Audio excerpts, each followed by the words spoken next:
Let's go! And anyway, Sneaky, this is what Diskpart is telling me about my primary system drive. Yeah. Yeah, that middle number's the problem right there. Okay, hold on. No, Understand. hold on. The offset's 110. No. So that is 120. Yeah, you're fine.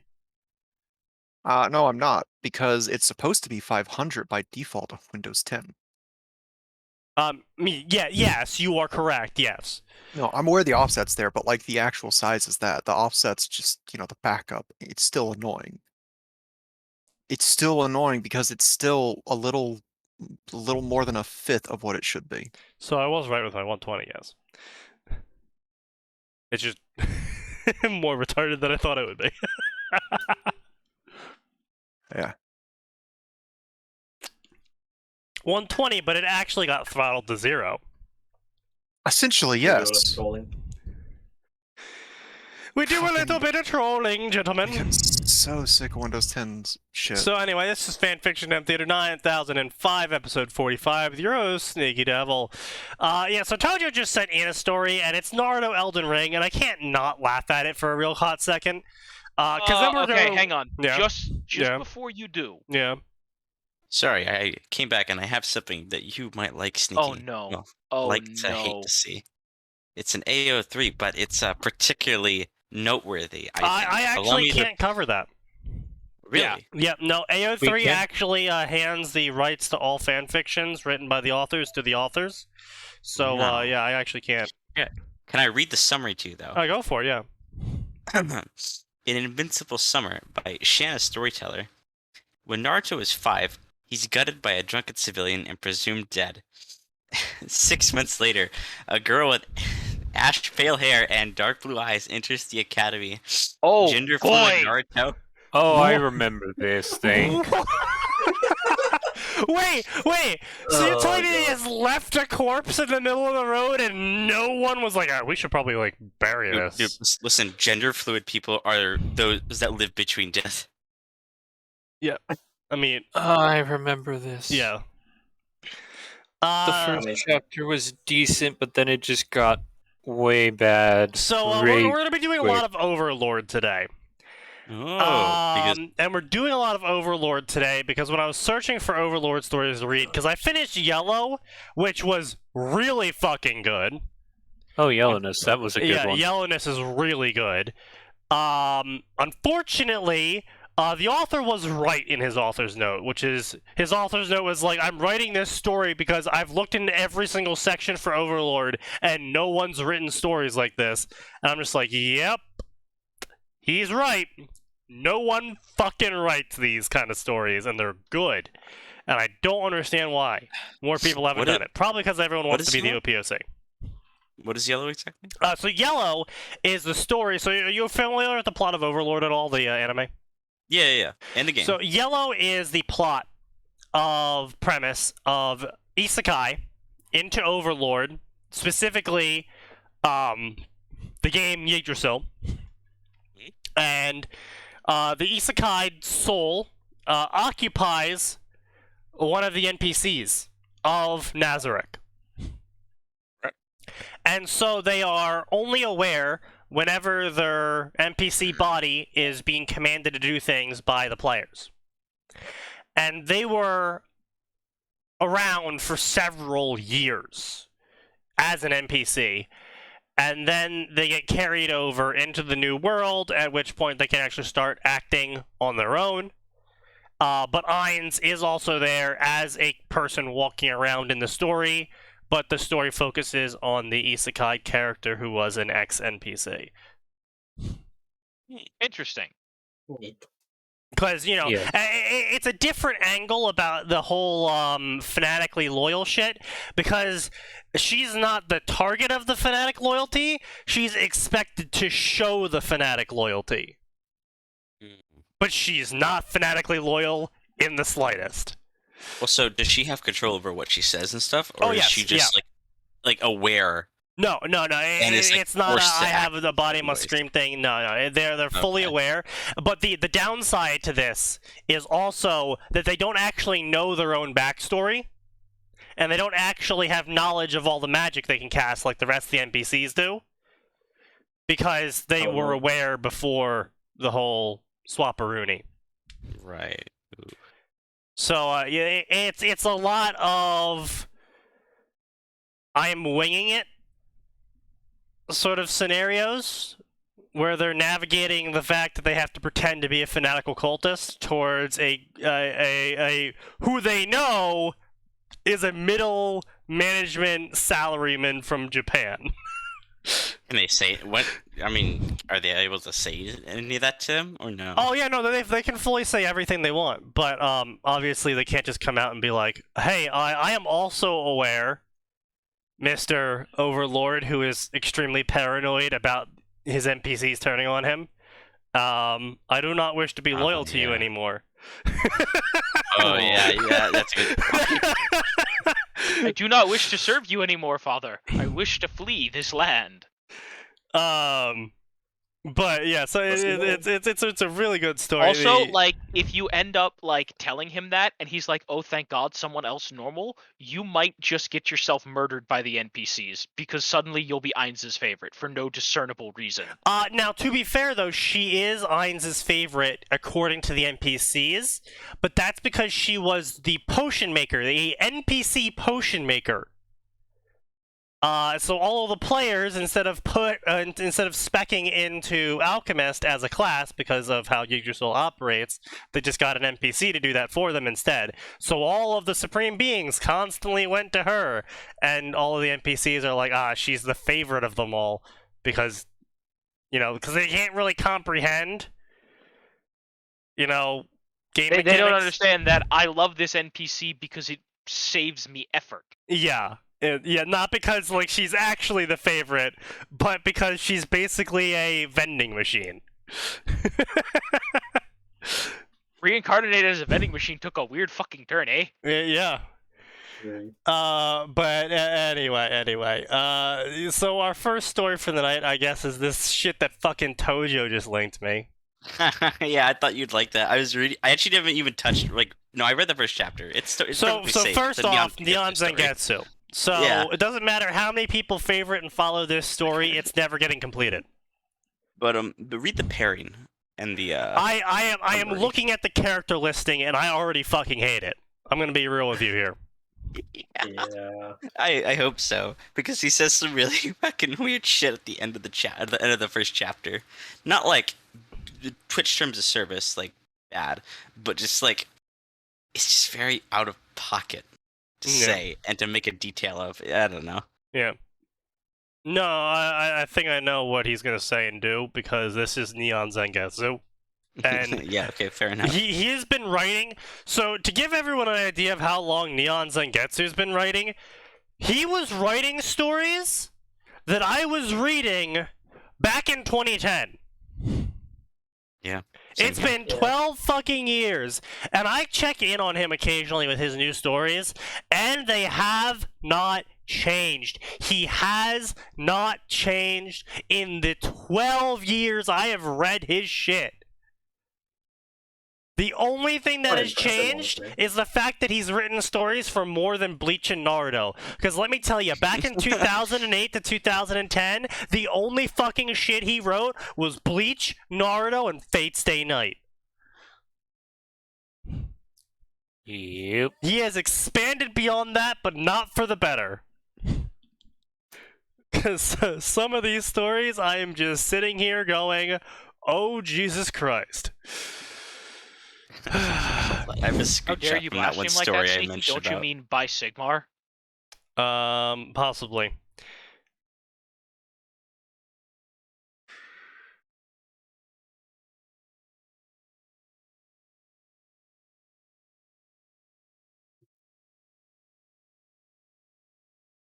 Oh my god, some of this shit is so fucking cringe. Oh my god. If you believe in Jesus Christ, put this in your profile and don't ignore this, because the Bible says if you deny him, I will deny you in front of my Father at the gates of heaven. That is not how that works. Not putting Jesus Christ in your profile is denying him. How do you feel about that, Max? Jesus Christ reads your fanfiction.net profile. He before must the be pearly gates. Catholic. No.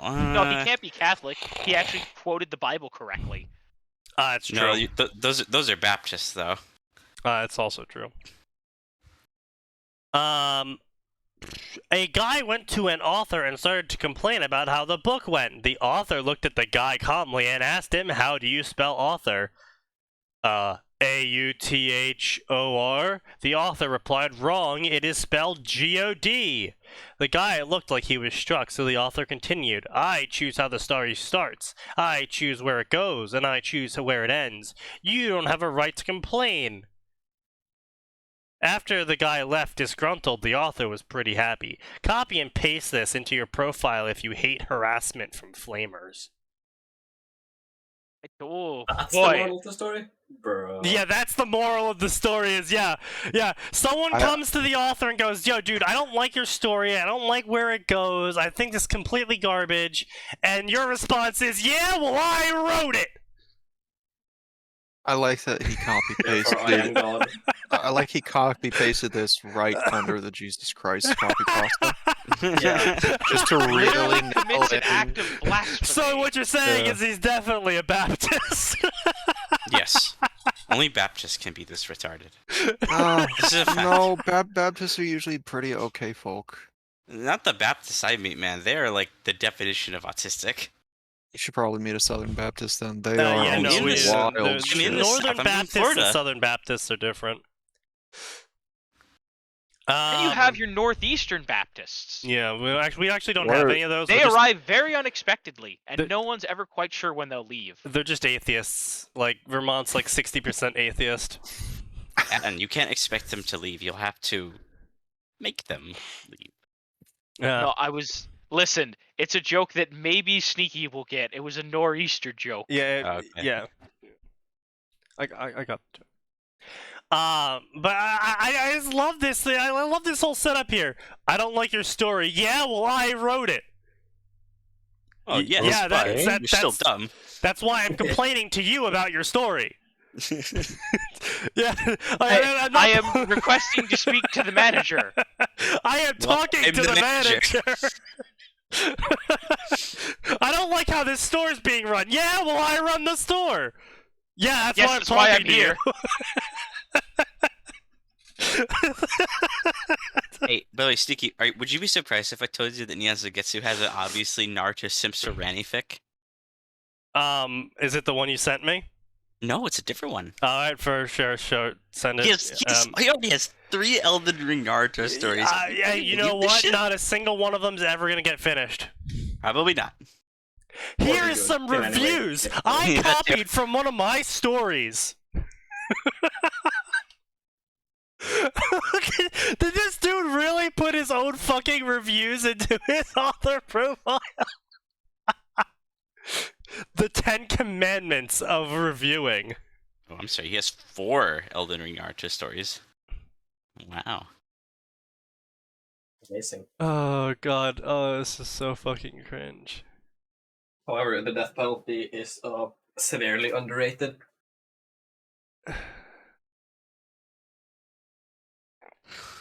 Oh my god, he really, that's right, I forgot he put the fucking 100 internet laws. Oh god. On his that fucking profile. list. Man, I remember that in like 2013. Yeah, so do I. It's older, Garen fucking Teed, but that's when I first saw it.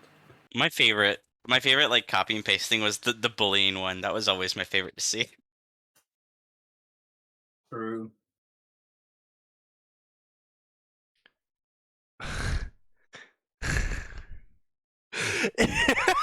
This is another great one.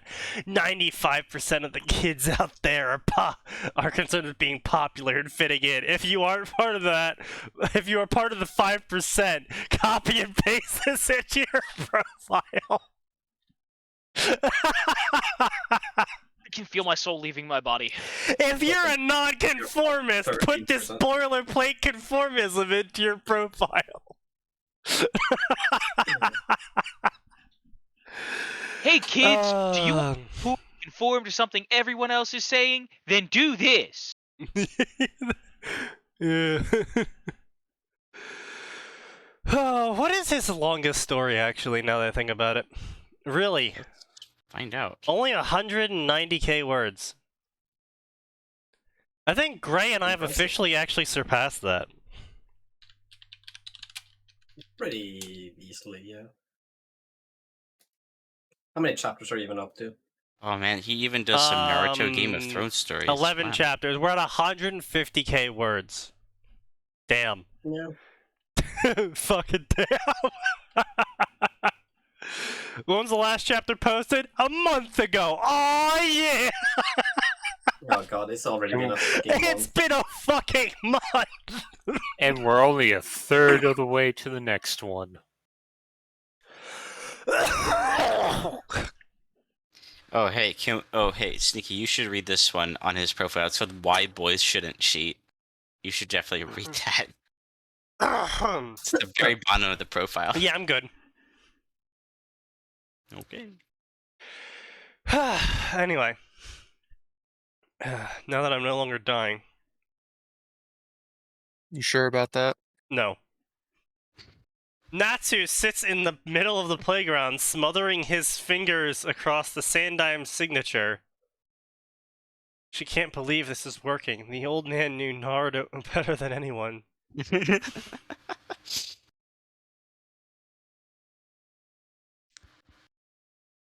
Natsunami, Jesus Christ. You can tell what stories they read. Yeah.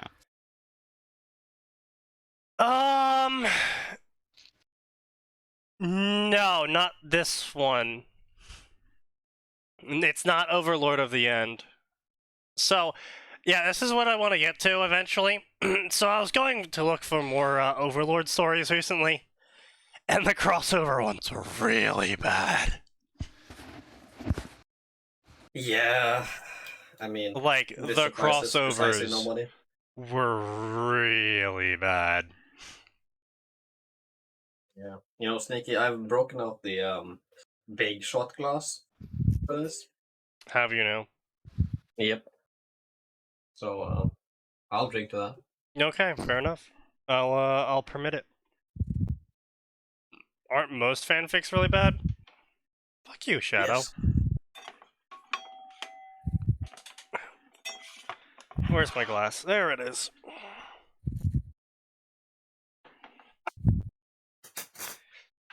Oh, that's right, I'm out of whiskey. Alright, well, That's important. I've just stopped Sounds being like a you alive. problem. no, I mean, it just means I have to go grab some whiskey from somewhere else. Fire on the whiskey. So anyway, see, we got Shards of Shattering! Some tales are never told! Some tales never see the light of the day! Like this one, hopefully.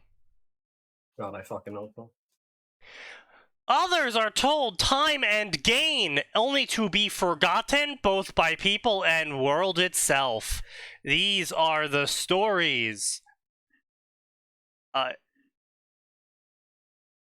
These are the stories that everyone forgot! So they weren't For a forgotten good then? reason. Well, I'm just kind of confused how you're telling me a story that apparently everyone forgot. Because it's not forgotten if you're the one telling me it, you know? True. Maybe it should be Like forgotten, though. shards of an Elden Ring! So too are these shards of dreams that can never be or may yet be! Naruto harem plot bin for all of my Elden Ring stories! Cringe. Oh yeah, this is the Sonny Simp story, the Ronnie Simp story, yep. Only one? Only one. Not enough, I say. Not.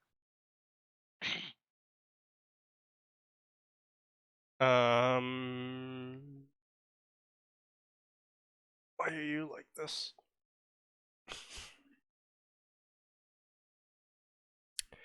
Yeah, for love of a witch, Ronnie cared not a jot for what he thought. He was just a foolish boy, someone who stumbled upon her tower by pure chance. I mean, yo, listen, that is exactly what happened in my Elden Ring run.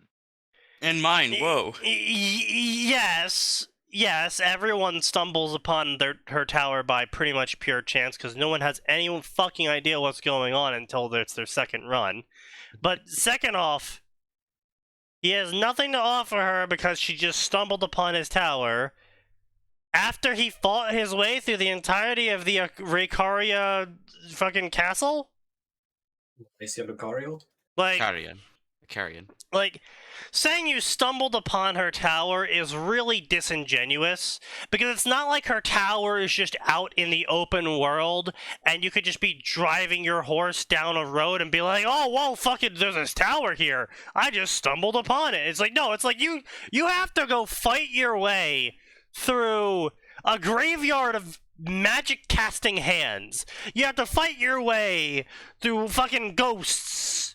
You have to fight your way through a fucking dragon and fucking like spirits from beyond the grave with superpowers. Calling that, oh yeah, after fighting all of these things, I just stumbled about her tower. It's like, no, fuck off. No.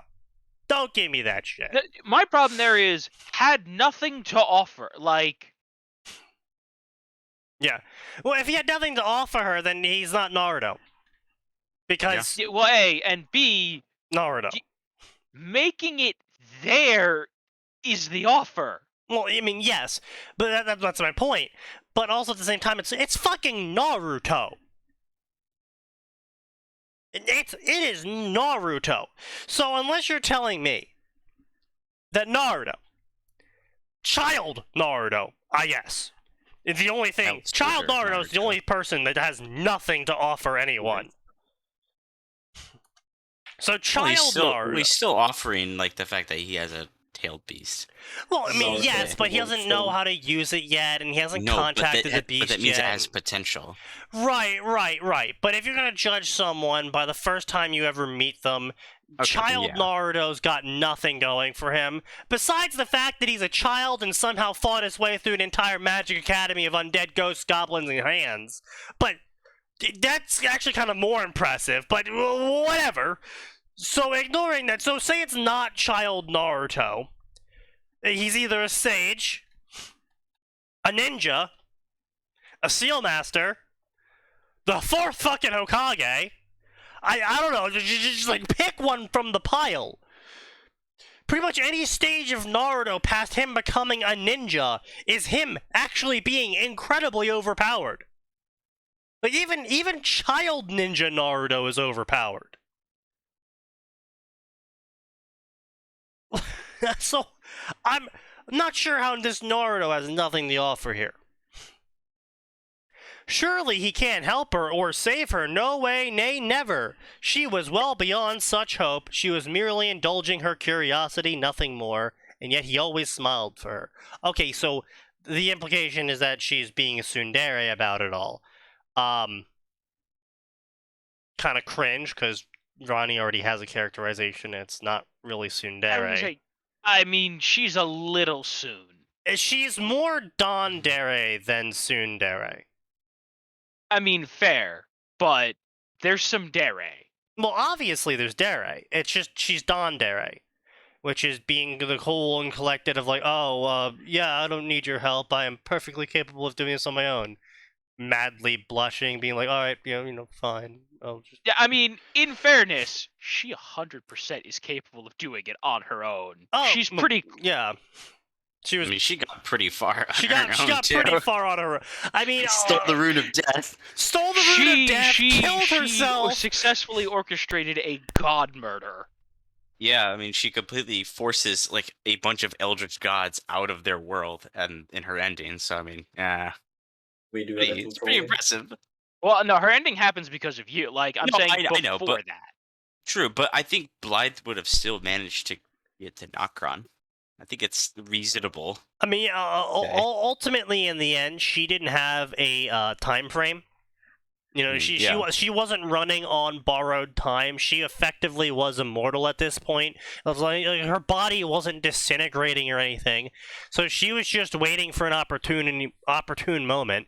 And even if the Now, again, this is partially game mechanics, but even if the one tarnished who ultimately did triumph and killed the Elden Beast, as long as she just assassinated them before they took the throne and reunified the Elden Ring, she could banish everyone anyway.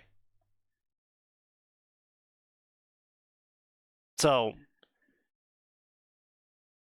she already assassinated one god. I'm not sure how much harder a tarnished would be. But yeah, so she got pretty far on her own. But edit. There's an awful lot of trolls in the comments. We're sticking with the Embers role for the story. What? That means if folks don't like this story, it won't be continued. If the story isn't popular, it's gone. I work 3 jobs, so I barely have time to write. As such, I will not write something that people don't enjoy. My dude, write what you enjoy. Real talk. Yeah, yeah. Or have you ever considered writing a story, like an actual story, not a fan fiction? Just write a story, because you clearly have enough time to write 195 stories, even with 3 jobs. So just write an actual fucking book, dude.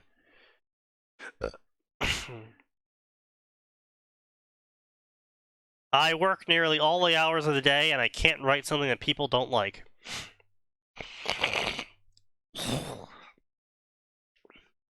I'll try my hardest to not spoil things in the Ronnie route for those who haven't played.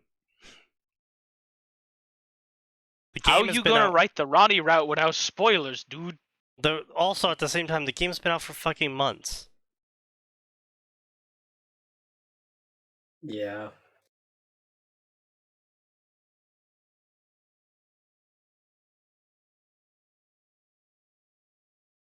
Alright, so dragon dies. So the dragon dies. So it's not even a case of Naruto somehow sneaks his way into her fucking tower.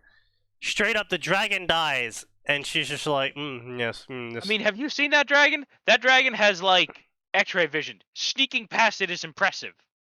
Also, yes, but also slaying the dragon is also fairly impressive. Yes, I'm not contesting that slaying a dragon is impressive. I'm just saying, like, even sneaking past that fucking dragon. I actually didn't sneak past the dragon. Oh, hey, Jorp is raiding. Oh, Jorp is raiding me. Oh no. Oh shit! Oh no. The party of 7. Interesting. I forgot Jorp even was alive. Yes. Good to Yeah. see that he is. Is this the greatest fanfic ever? Decidedly not. That is not what this show is about, Fortunately, sir. perhaps. Yeah, this is an Elden Ring Naruto story. Jorp has been incredibly busy with school. Aw, well, poor Jorpy. Unfortunate. Droopy Jorpy.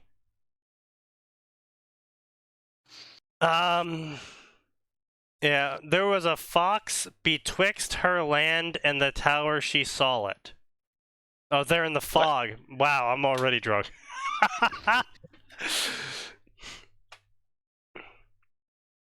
A great goal lowing golden on Black Beast. So this is Sage Naruto Chakra Beast mode.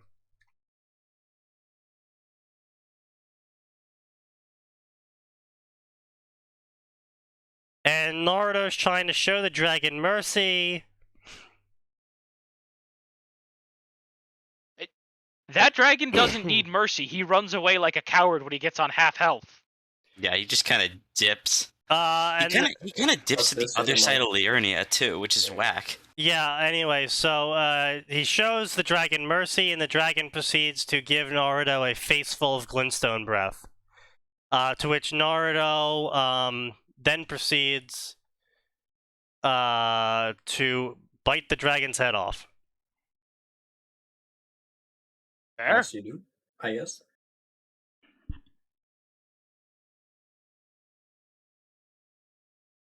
And then he eats the dragon body by merely touching it, and it poofs into glowing shards of the Elden Ring.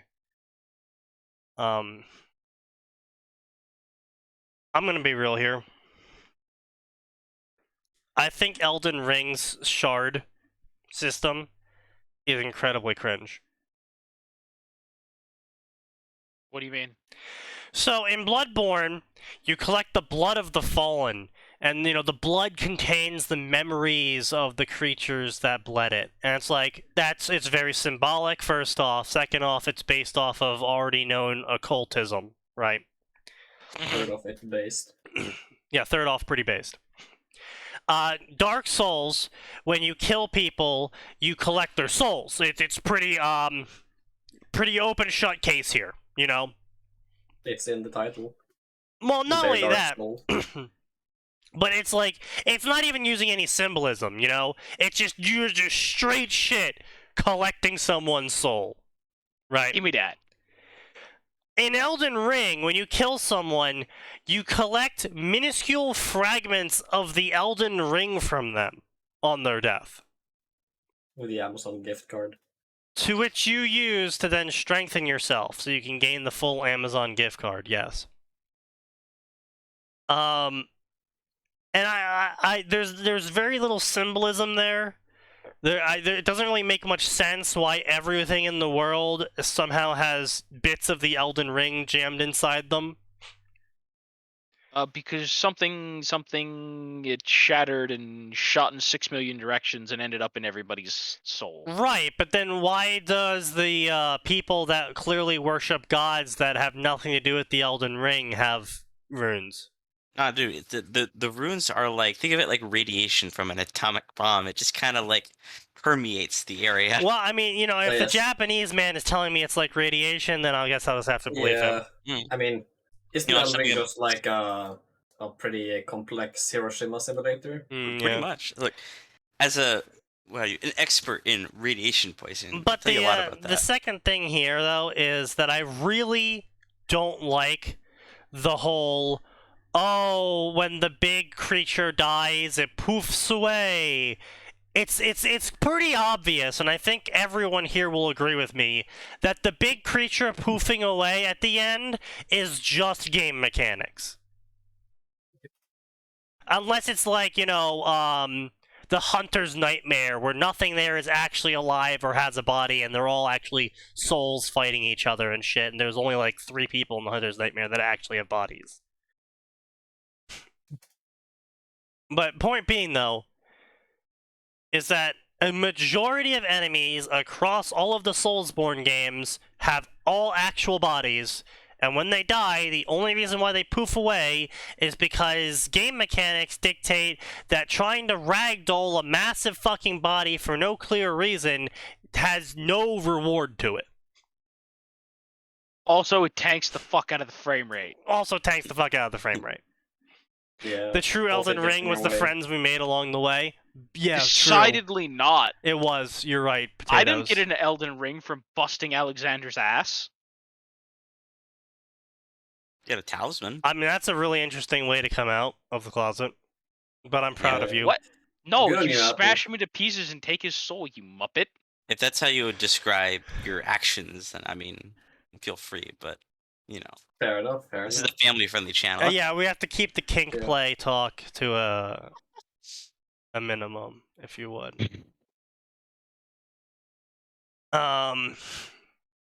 Anyway, so the Neon Zangetsu here is going with the very classic meme that Ronnie is actually super embarrassed and like scurries around in her tower, stacking books so she can sit on them so she can look taller than the Tarnished when he comes in.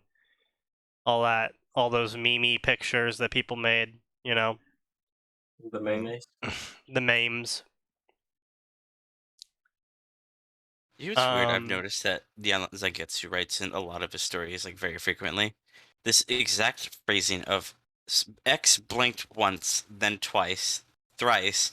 He does this. Like I'm reading another one of his stories that I sent you, and he does this again, and I'm like, Zangetsu? yeah, he writes this exact little. I don't know what you'd call it. It's just a way he write. Like he will start like a little paragraph or something. Is someone blinked once, twice, and thrice, and then they got angry or did something. Blah blah blah blah blah. It's just like it's such a weird thing to do over and over again. I don't know. It's an animeism. I guess. Yeah, because in anime, whenever someone says something shocking, they're like blink, blink, blink. What? I get the first blink. That's fine. That's something that people actually do. But when it goes beyond that, I'm like, what the fuck is going on? Well, I mean, also it also can be described a lot better. It's like they blinked in incredulousness. They're like what? Because everyone knows what that looks like. Where someone's just like, what the fuck am I? What the what? Everyone knows what that is, even if they don't know what it is until they look up the word and they're like, oh yeah, no, I know what that is now. Yeah. It's like the whole they sweat drooped, they fell on the floor. I wish that shit got out of fanfiction because it's painful to the medium. It's not even I don't even have a problem in anime you kind of have to do that. Because it's like, oh, they tilted their head 3 fucking pixels. So that means they're confused. What do you mean no one picked up on that? 3 pixels. Well, I think it's a lot of the issue of trying to translate visual gags to word. Just doesn't work. It's not just that. It's because in anime you don't have an actual person there, so it's not live action. So the person can't use their body language to express certain things, because an animated person is a lot simpler in design. But and you don't have the writing narrative of being able to be like, oh yeah, and they were incredulous about this. Yeah. So you have to make them do some really over-exaggerated thing where they're angry, so those 4 marks appear on their head, or they don't know how to react to this situation, so a sweat drop appears in the back of their head, or if something is ridiculous, so they fall over because they have to over-exaggerate everything to properly convey the emotion that they're trying to convey in this scenario. And then moving that over to writing, though, it's like if someone was going to try and write a book written in entirely claymation script, frame by frame. It's just like, why are you doing that? You don't need to do that. You have words. It's not a frame by frame video. So we do have a first-time chat here. It says, Johnny asks, how does blood have memories? The best you would get, yeah, I floated around for a while in the heart and got injected with oxygen. So to talk about that, that's more of a spiritual occultism, where the blood, it's sort of like, how a lot of native, older paganistic religions have eating the heart of your enemy grants you their strength, where it's supposed to be this thing where the blood remembers the person's life, and so by consuming their blood you're gaining their strength and skill and etc. And because Bloodborne's highly into the occult / mixed with Lovecraftian, it's a little bit more literal than just a symbolic thing. Yeah, over exaggeration complicates for oversimplification. Yes, exactly. It's the same thing as to why in plays you have either people wearing masks to show that they're happy or sad in this scene, or that they're shouting and making really over exaggerated hand movements. It's because not everyone can see their minute body language that you would if you were normally talking to the person. So they have to really over exaggerate everything so everyone knows what's going on. Blah blah blah. I mean, again, the problem with Neon Zangetsu again is his spag is it's not bad. It's not great, because you have moments like this where it's like, this is one dialogue. This is one dialogue from a single person. For some reason, broke it up into 3 paragraphs when it has no reason to be.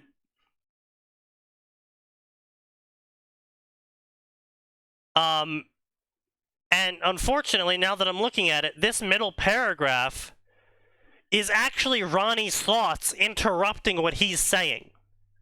But it's been injected as a new paragraph instead of in between the guy talking. So it's just really weird pacing.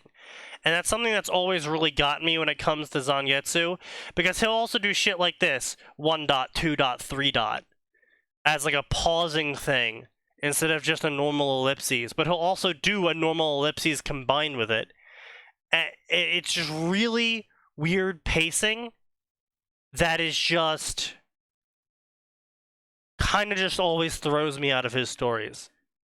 Well, the 1 dot, 2 dot, 3 dot, that's another thing that shows up in anime as well. Yes, it is. When there's like a not contemplation, but like honestly, it's the same as the blink thing.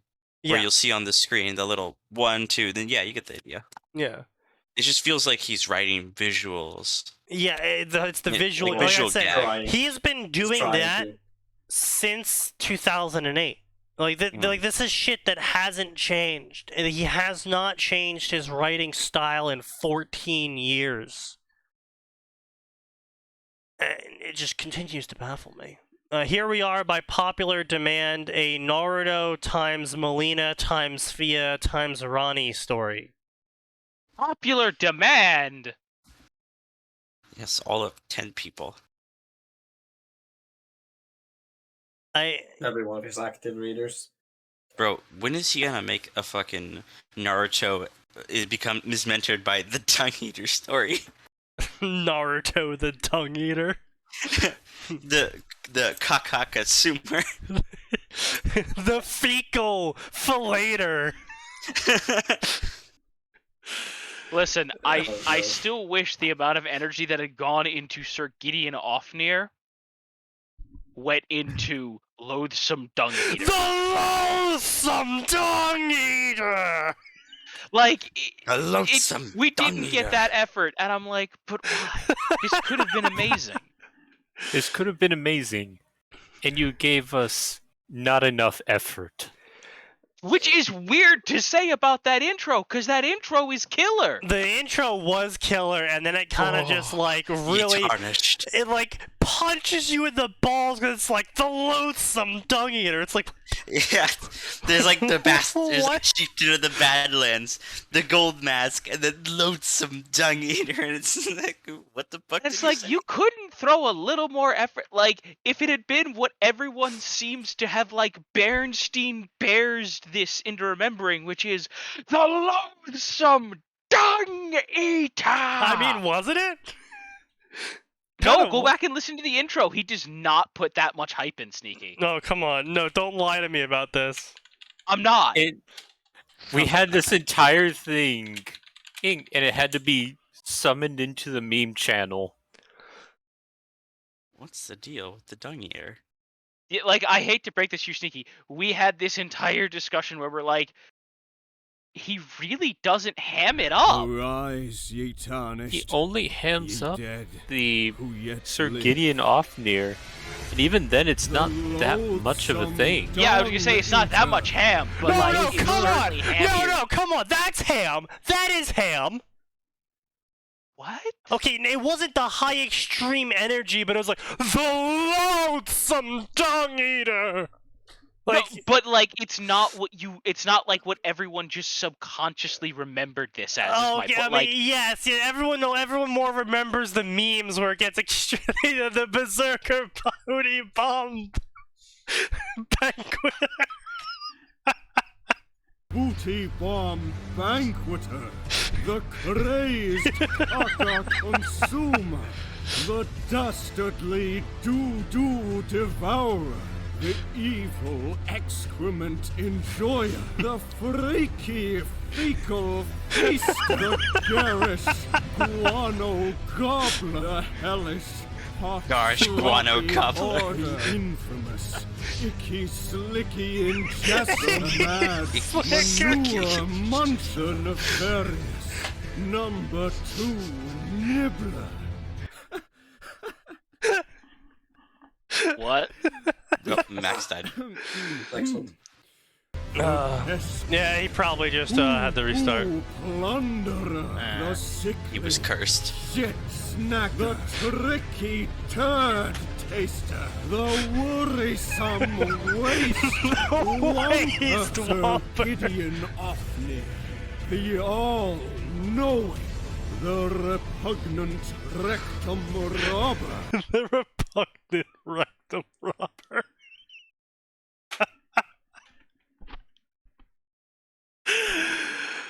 Oh.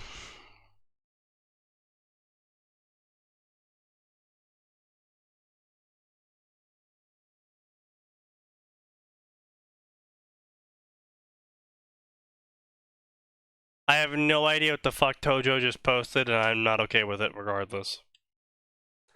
Excellent. Did we ever find out why Dung Eater got revived? Dung Eater didn't get revived. Dung Eater's always been around. His actual body was locked away. Way under Lanedale Capital. Yeah, They tried to execute him apparently, but and it didn't work. it didn't work. Yeah. Which says a lot about It did not It- stick. It did not stick like the shit that he sucked did. that was not what I needed to hear. Thanks, Sneaky. Very cool. No problem. Just remember, whenever you do his ending, what you're actually carrying around is a bunch of used gym socks with his sperm in it that is all so moldy and rotten that it sprouted roots. And then he eats them. Yeah. No, to be fair, Sneaky, sometimes he makes other people eat them, or he shoves it inside them. Well, no, that's how it sprouts roots. Then you go back and That's feed it to true. him. That's true. And then you do that, but you take his own stuff and feed it to him. Yes.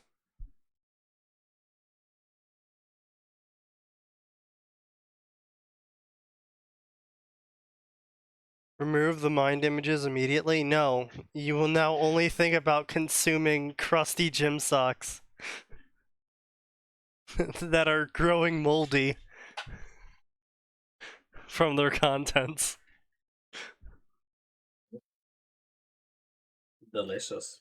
Do you think like George or like Miyazaki were like discussing this character, and one of the people in the staff was like, "This is a very cursed idea," and he's like, "Whoa, that's a great idea. He's No. cursed. He curses people with how disgusting it is."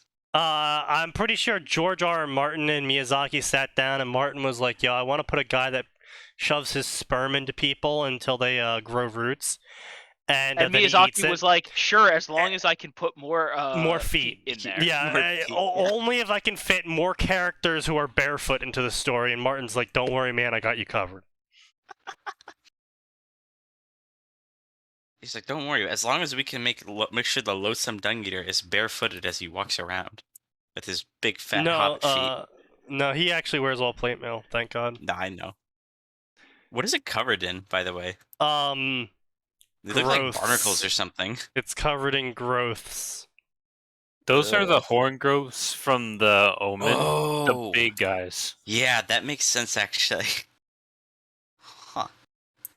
Yeah. He wants to be an Omen. That is his entire backstory, really. Imagine Yeah, wanting his to be entire born like- backstory is he literally commits some of the vilest acts possible to create curses by making the person's soul that he violates so like filled with resentment and hatred and vile bitterness that it physically manifests, and then he eats those curses so he can become more cursed. Jesus Christ, what the fuck? Average 4chan user. This is what poll users look like. Nah, dude. VT. No, yeah, kind of. I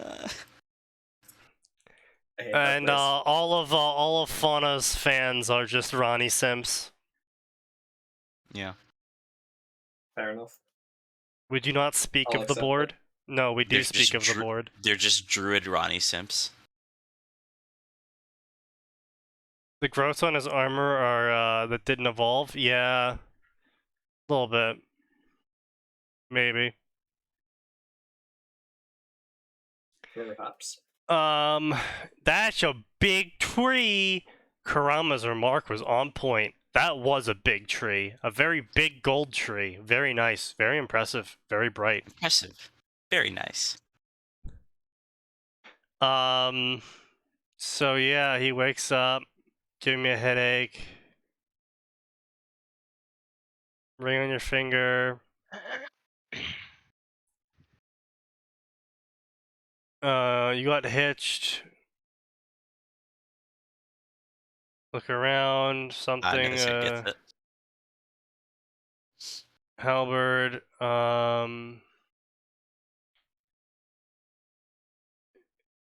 yeah, so he steals the knight's horse.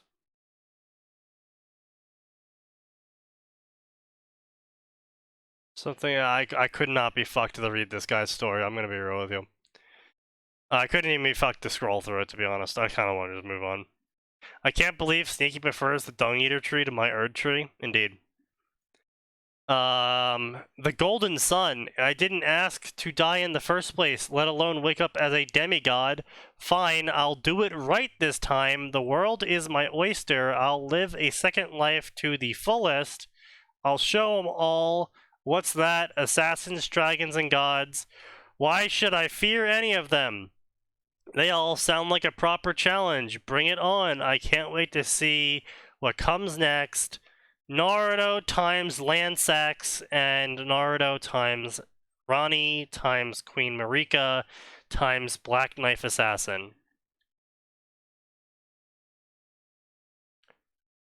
Where Naruto isekais as Godwin. Where's my Naruto as a brain hemorrhage story? This person has been writing for 14 years. That's 15 years too many. Do we know the age or writing experience of this fanfic writer, or are we just dunking on a 14-year-old? So, Neon Zangetsu specifically is actually around 35. He has been writing for 14 years. That's this author right here for the past 3 stories that we've had for him. All the same author. So yeah. Primary language, English. Read the fic I just sent you. What fic did you send me? Oh, this one. That's an hour ago. An hour and a half. Oh yeah, yes, this one. Yes, of course, this one. Yeah, unfortunately, Johnny, you would have a better point back in the day, say like 2012-ish, because back in the day we were all like 18 to 14, and but all of those fanfic writers stayed fanfic writers, and now that they're 30. They're still writing fanfic, and it's still about as good as it was when they were 12. Yeah, improvement is not something to expect. So we got a Legend of Zelda Familiar of Zero crossover here. It's called Age of Zero by Lost Basin. Let's see what we got for Lost Basin here.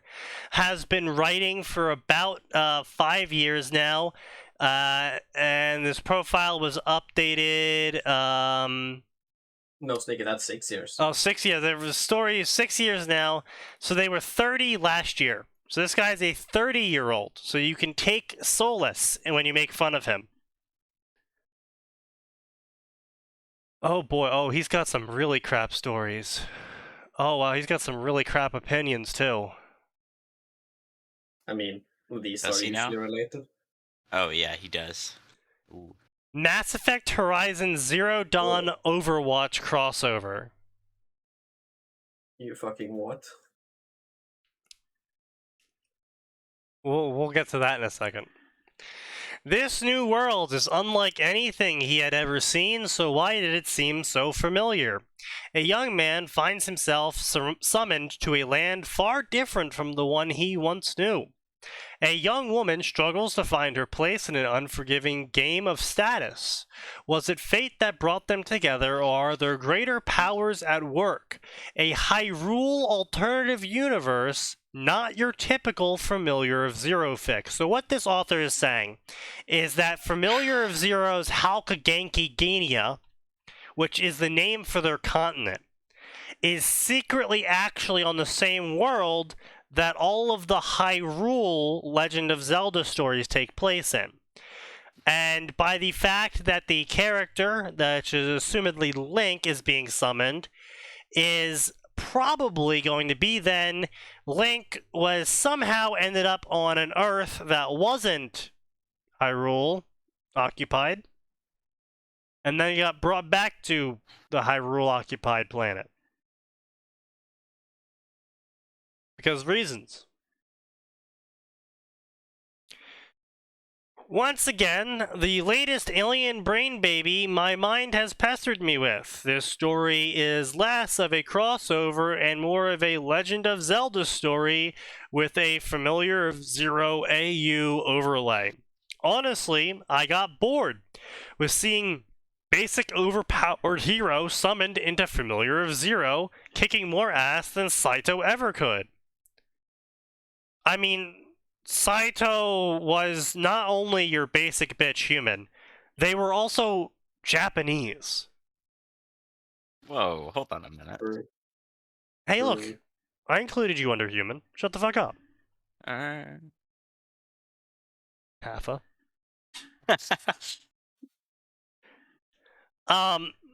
So not only are they Japanese, they are also effectively a NEET. So they're extremely young, unfit, no skills, shy, no social abilities. So they are effectively the worst sort of human you could have possibly summoned if you were summoning a human. Unless you're going by shonen logic, of course, by which point summoning someone who has absolutely no skills, no social capabilities, and is extremely unfit, of course means you just summon the world-saving hero. But if we're going by a practicality standpoint of how this is going to pan out in terms of what kind of things will occur, if you summon fucking Master Chief from Halo, he's going to kick a lot of people's asses. If you summon, I don't know, a Space Marine from Warhammer, they're gonna kick a lot of fucking ass. If you even summon just a soldier from the special forces of a nation's military, they're going to kick a lot of fucking ass. I summoned a U.S. Army Ranger. He's kicking too much ass. Unfortunately, his only ability is to summon Marines, who ended up kicking everyone's ass. I mean, that's a unique form now, isn't it?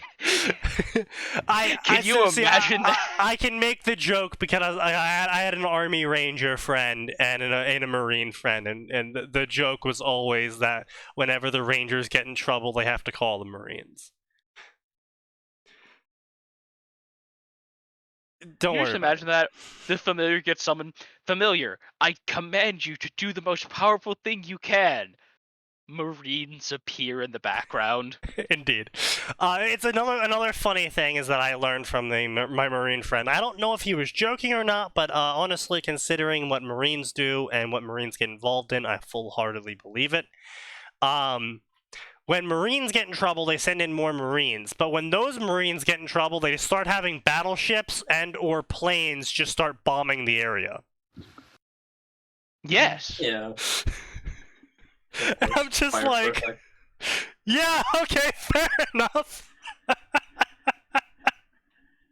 Alright, so two deployments of Marines wasn't enough? Well, it won't be a problem if it doesn't exist anymore.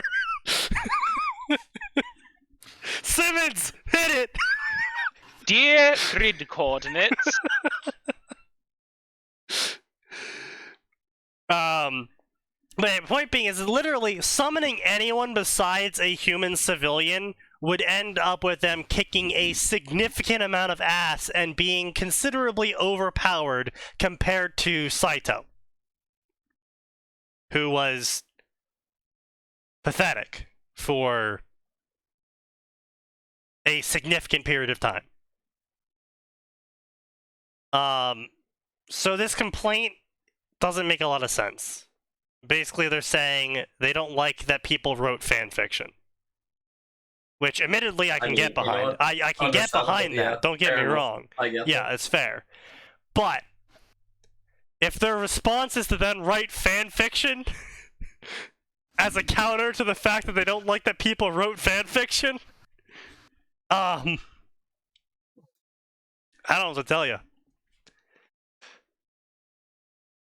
Reading that author's note, I'm tired of OP heroes being summoned instead of Saito, so I'm about to write about a murder hobo that is Link. Bitch, this is the exact thing you're complaining about? You see, but actually, that's where you're wrong, Jin. Because you see, actually, this Link is a normal basic bitch human that was born on our Earth, and he doesn't have access to any magic, he doesn't have access to any magical items, he doesn't have any training, and he's about as awkward as Saito. So basically, they summon Saito, except that he has pointy ears. And is blonde, presumably. And is blonde, yeah. So it's just Aryan Saito. Yeah. So, literally, I don't like people that wrote fanfiction, so I'm just going to write canon. Now, fairly speaking, only 32 people favorited this, which is sensible, because this is a dumb story, it's a dumb story idea. Cringe review, cringe review, cringe reviews, excellent. So they all support the author. So let's go look at his other story idea, which is a Mass Effect Horizon Zero Dawn Overwatch crossover. Alright, that's really bad. Yeah. Sneaky, just before we go and do that, here's my question for you. Mm-hmm. A certain scientific railgun crosses over with 40k. Are Esper powers psyker powers, and are they vulnerable to the machinations of the warp? No. Because, how much do you know about, railgun?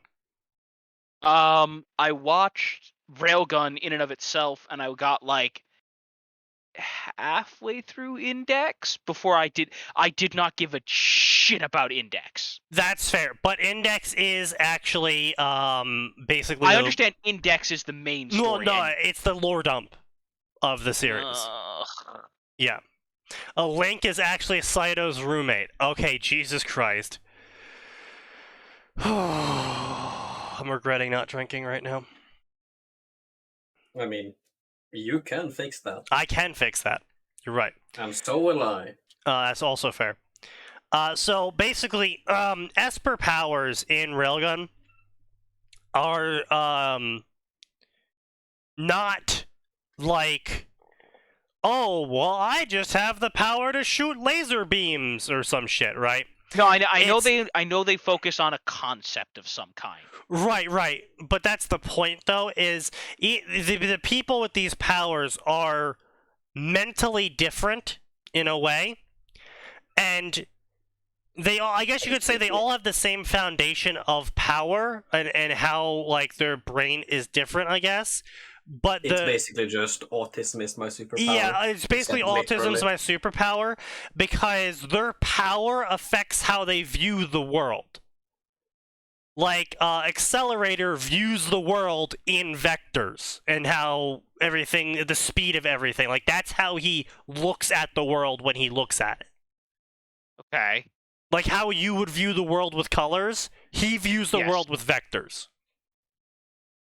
Okay. So it's a fundamental re-understanding of the world and how you process the information in it. I see. So it's not a power that's gained by connecting to some sort of psychic, wavelength, and then, being really good at fire, so you shoot fire at someone. It's you understand the world in temperatures, and so you inflict your worldview upon reality using your brain's super wavelength. Okay, so like Accelerator would show up and would just laugh at everything, Yes. for instance. Yeah. At least until he gets warp lightninged or something. More or less, yeah. Yeah. Specifically because these are not spiritual and not magical and not conceptual based powers in terms of the spiritual sense, but they are more scientific concepts biologically coded. You wouldn't really be able to deflect warp lightning, for example, if your power was over lightning, because warp lightning isn't actually lightning. It's warp energy shaped like lightning, which is not lightning. It's not electrons moving in a line of a negative charge, So, when it comes to who would win in a fight, a sorcerer or an esper, it really depends on who strikes first. And if their strike can do enough damage to the other person. Right. Because, someone like, again, Railgun, for instance, would likely just be able to one-shot people, but would only be able to one-shot people one at a time. Yes. Unless they obligingly stood in a line. Double kill. I'm Alright, sorry. so now... I'm sorry. My brain works in weird ways, and it immediately jumped to an orc with a YouTube channel showing off the new gun he found /built /stole from someone, and instead of ballistics gel, he sets up grots in a line to show how many grots it can go through. Sneaky, I thought we were going a completely other direction. It's an orc showing off a gun he made, and it's just Accelerator strapped to some wood into a gun shape. Alright, Huey, you know the drill! Orc Mythbusters.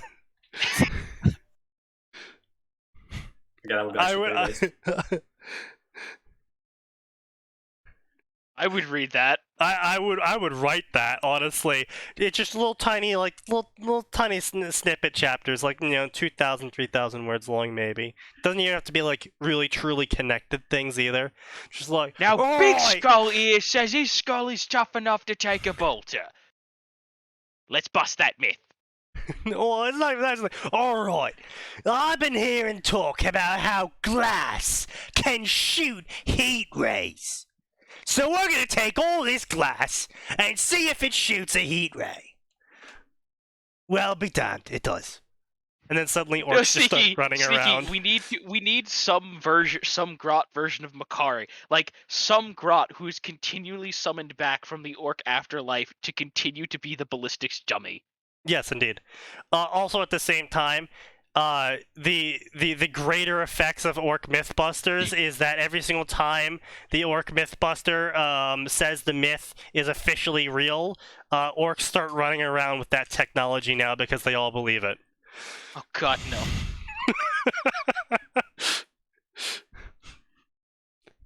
The orc heat ray is just a bunch of looted windows lined up. But it's not even pointed at the sun!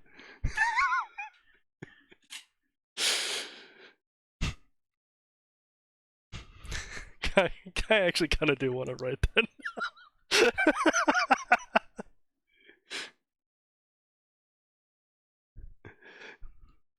This kid here says his roar can explode a Yumi. So we got 32 Yumis lined up, and we're gonna see what happens.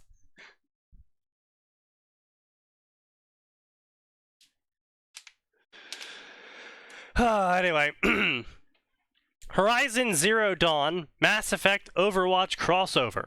The world ended, and there was nothing we could do to stop it.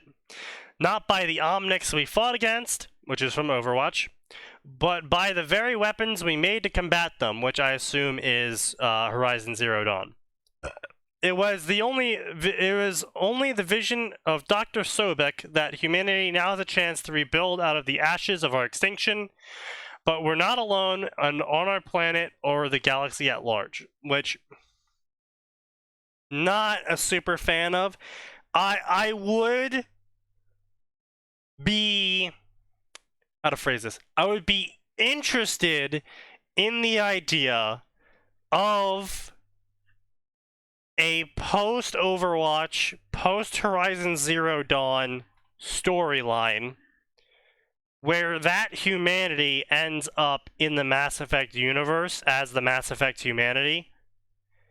And so they're running around with, like, basically sentient robot lizards and fucking robot people. And Aliens invade Shanxi and find a fucking T-Rex a robot T-Rex.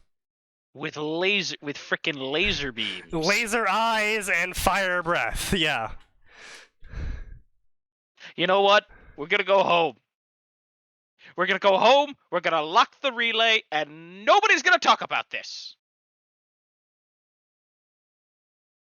Also, that's Atin just Atin Aura just reminded me of another bunch of jokes we could fit into Orc Mythbusters, which is all of the Ivan memes, like putting knives on the back of your buttstock of your gun makes the gun no longer have recoil because you fear stabbing yourself too much. No, Sneaky, the orky thing to do would be to just take the knife and just stab it into your shoulder, recoil prevented. Recoil prevented indeed, yes. Yes, and the It giant just lightning works. birds, yes. It just works. You see, if you shoot your pistol like this, your bullets will always go straight. Because you fear hitting your hand.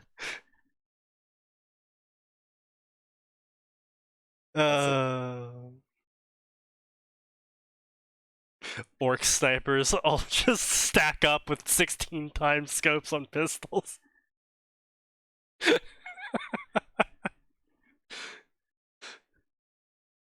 Oh, God. Overwatch humanity would dominate the Citadel with how fucking crazy their tech is. Mercy fucking solved death. Yes.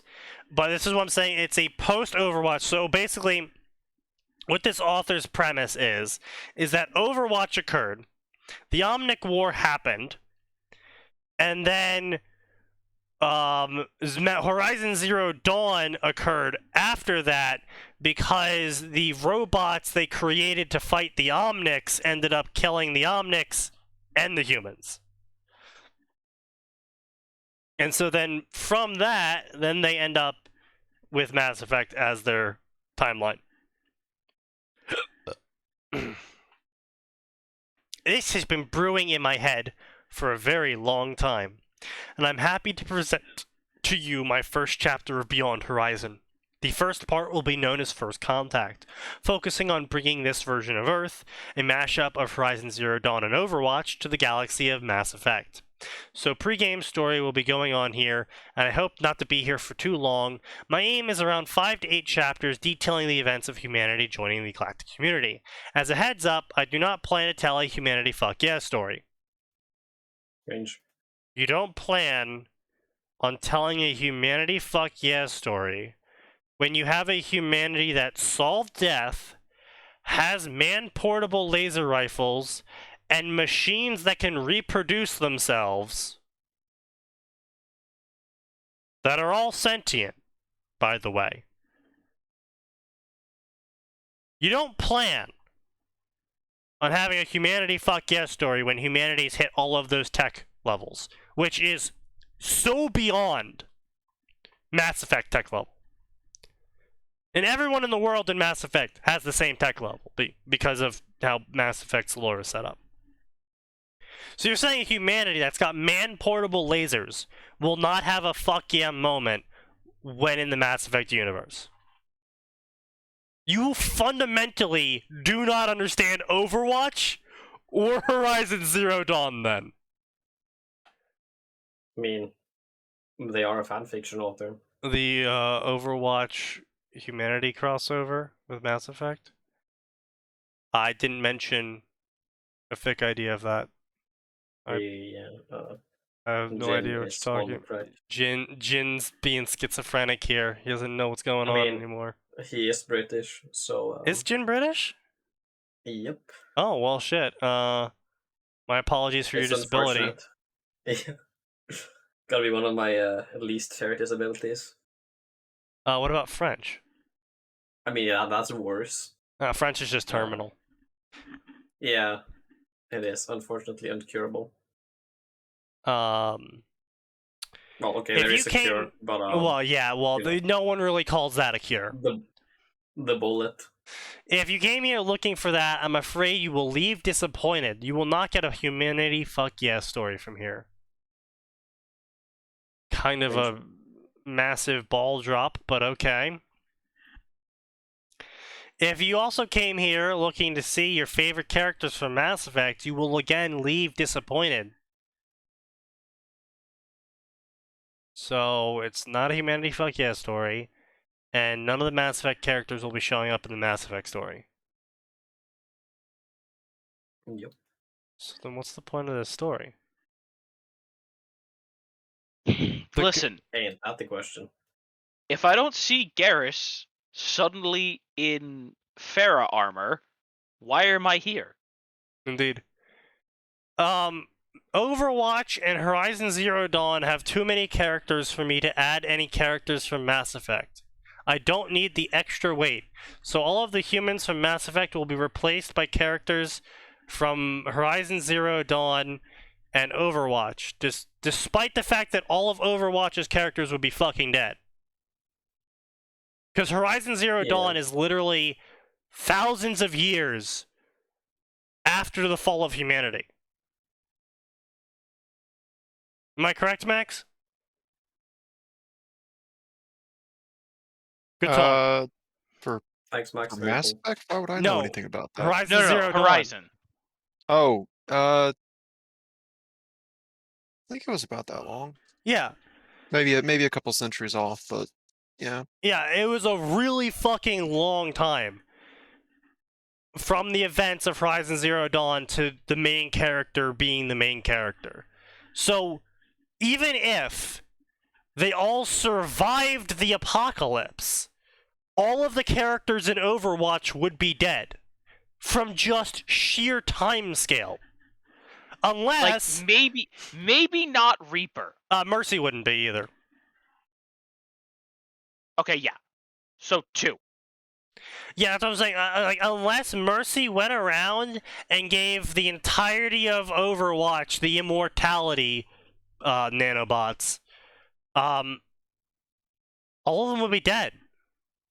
From just time. It's not like, 20 years passed between time of Aloy and the end of the world. It's like, no, literally hundreds to thousands of years have passed. That's the whole reason why everyone has no idea anymore about technology or that like normal animals really even existed. Isn't Tracer technically immortal? She is technically immortal, but her suit. You know that she doesn't age.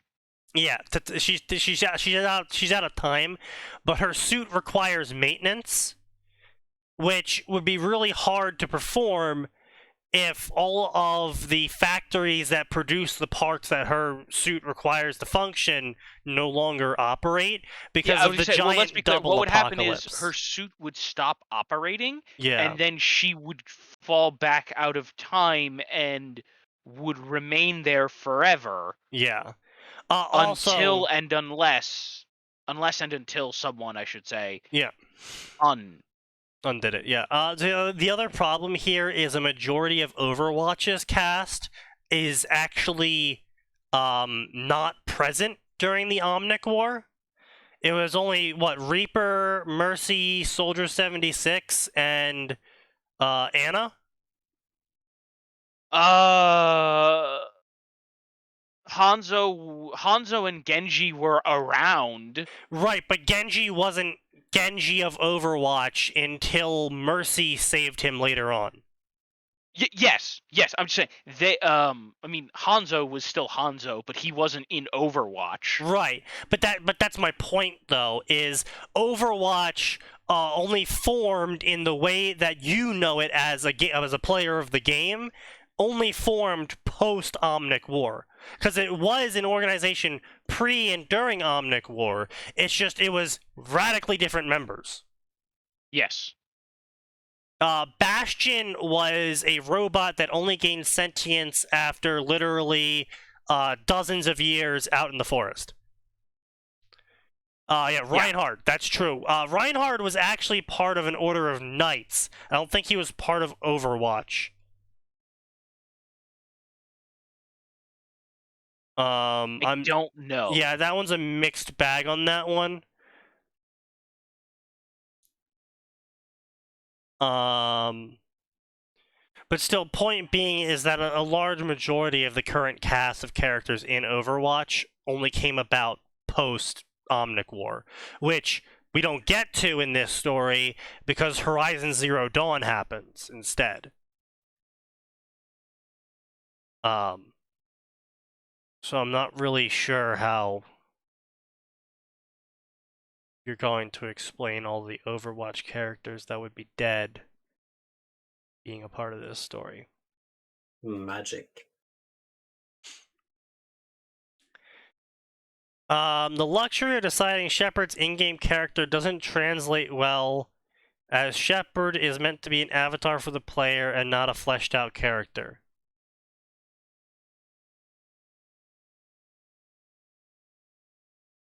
Shepard's supposed to be a fleshed-out character. They're not supposed to be an avatar for the player. No, Yeah. I'm not saying they're a well-fleshed-out character, but they're supposed to have their own independent background that is separate from the person playing the video game. Excuse me. Like, they are... There is also a canon default fem shep or male shep, right? There are. Yeah, there is canon. Fem Shep was retroactively made canon, but previously, male Shep, John Shepard, was the canon character that was canonically going through the events of Mass Effect. John effect. Yes, John effect. But point being though is that Shepard is a actual independent character. They aren't a player XP.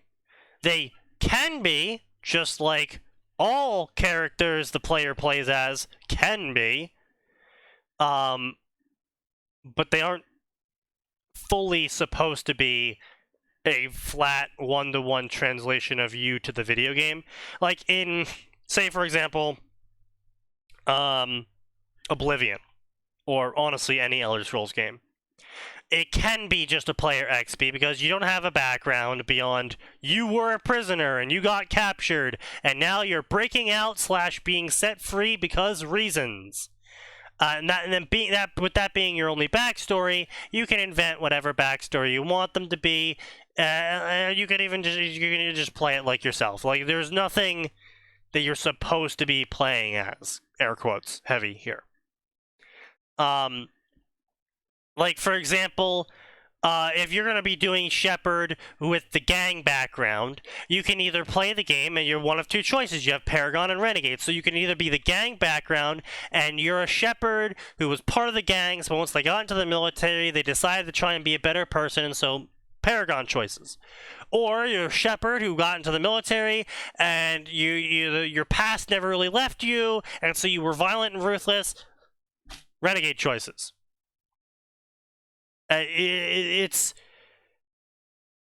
You are locked into certain decisions with certain clear-cut moral and ethical outlines to them.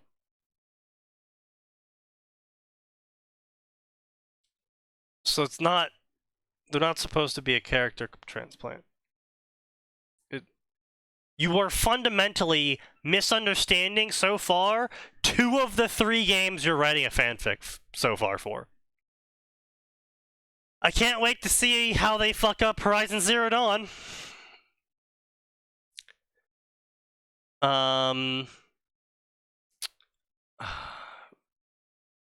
Yeah, okay. Gaia, so they're just gonna do that, okay. Yep. So their spag is fine, their spelling and grammar, it's alright. Nothing really special here, they're making sure to put periods, their dialogue isn't hyper cringy, but they are very much just doing a massive amount of time skips for the sole purpose of trying to set up this fucking clusterfuck of a triple crossover. So honestly, read it if you want to, but so far the author has shown that they are completely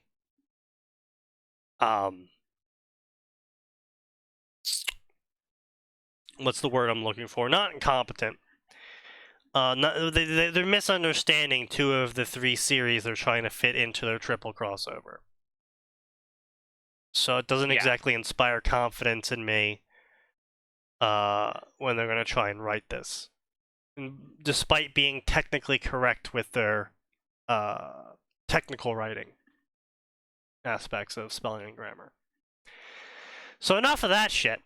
Let's get into the real shit. The real cringe. Are you going to become crazed shit eaters? Yes. Neon Genesis Overlord, aka how Ainz became an angel from Neon Genesis Evangelion. Momonga gets isekai'd into Tokyo 3 during the angel attack and gets punched in the face by EVA-01. Things escalated. Okoi. Yeah, they escalated with a dead man. Let's see, we got from Monster to Savior. A former member of the guild, Ainz Own Gown, finds himself transported into a new world, attending a class at his local community college. Little did he know the skills he learned at being a monster in the game of Yggdrasil would lead him into a conflict between good and evil, and make him be the savior the world may not want, but totally needed. A Overlord Ari Fuerte crossover. Yeah. Oh no. Fucking Ari Fuerte. And then we got, Parcassius and Russian Reversal, so take that for what you will. Oh no. I do in fact wish to go play Russian Roulette with a double-barreled shotgun. Indeed. Mankind thanks you. So here's some cringe ass shit. Empress Demon and the Dragon Omega. The world of Fairy Tail is on the brink of changing.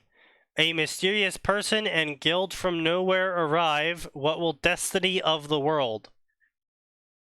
A Fairy Tail Overlord crossover. Harriet Potter, the Demon Empress, by everyone's favorite Polythide. The guy that writes the Woman Overlord, who replaces Momonga, and has her guild fall apart way earlier than they did in canon. Oh yeah, that. Because it's a self-report. And then, without even finishing that story, they went on to write a Game of Thrones crossover and a Harry Potter crossover with that character. Yeah, I remember. Yeah.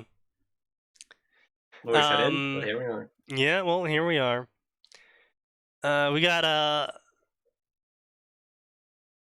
a cringe-ass story here. We got Undying, a High School DxD Overlord crossover. Karazala was a Yggdrasil player, the true vampire of a small clan of vampires. After Yggdrasil shut down, He who opened his eyes from virtual reality found himself in a body which was not his body in real life. As confusion arose in his mind, a female devil who called herself Sona Citri told him that he was reincarnated as a devil by her and is now a member of her peerage. This will be AU. Momungus, yes. You fucking think so? Jeez. Yeah, I'm not really sure how that one works. Overlord of the Old World, Nazarick shows up in the Warhammer world of 24,000 IC, after the hypothetical end of Overlord. Yep. Oh, the Raptor 10. Okay, so Nazarick ga kill! The Empress of Nazarick finds herself trapped in the world of a Ga Kill, where corruption and murders are rife. Unable to return home, will Galadriel decide to destroy the humanity of the New World or build a new empire of the Witch Queen? A Momunga replacement story. Sneaky, I just got the mental fucking image of Suthner going, I came, I saw, I kill. That gonna kill you. God. Yeehaw, motherfucker. Yeah, partner.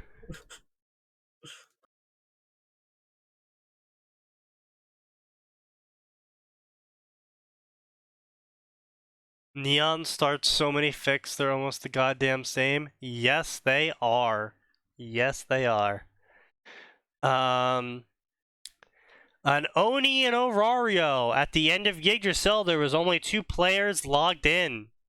Among these 2 players, there was 2 world champions. Shuten Doji was transferred to the world of Danmachi. This will be a crack fic. Watch as Shuten Doji the Lolly in her adventures in killing monsters and being the strongest. There will be Fuda smut in the future. Great. Is that a... I don't want to know. That's fucking weird. I don't want to know. Yeah, no. I don't want to know. Wait, you don't want to know what? I don't want to know. fair, Warhammer, understandable. Overlord and Warhammer, whatever world they end up in, gets glass since they have no ability to leave the world, even if they may be strong enough to hold the world. True. Also, they would just mistake them for Necrons and then kill them all. Alright, I would add.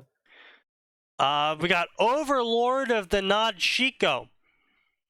At Yggdrasil shut down, Suzuki Satoru, aka Momunga, was whisked away and transported to a world where ninja rule using energy known as chakra. Alone without his guild or Nazarick, he finds himself betrothed to the leader of his small, inconsequential Kunoichi village. Still, regardless of his circumstances, there remains one truth. Einzone does not know defeat. Except for why one man, and he's got a jar on his head. Oh, fuck, oh god. It's the cum jar. Jarhead. What a lad. He will solo them. Based. Saga of the New World. A Naruto Overlord crossover. Pulled from the brink of death by a mysterious old man, Madara finds himself in a new world, free to choose his own destiny. However, now that he's encountered the Overlord of Death, his path will lead to conflict no matter what he chooses. Oh no. Oh no.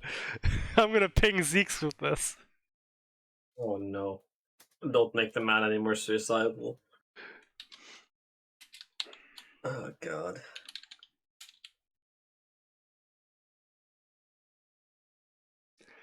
A Mother of Learning Overlord crossover. The Father of Despair.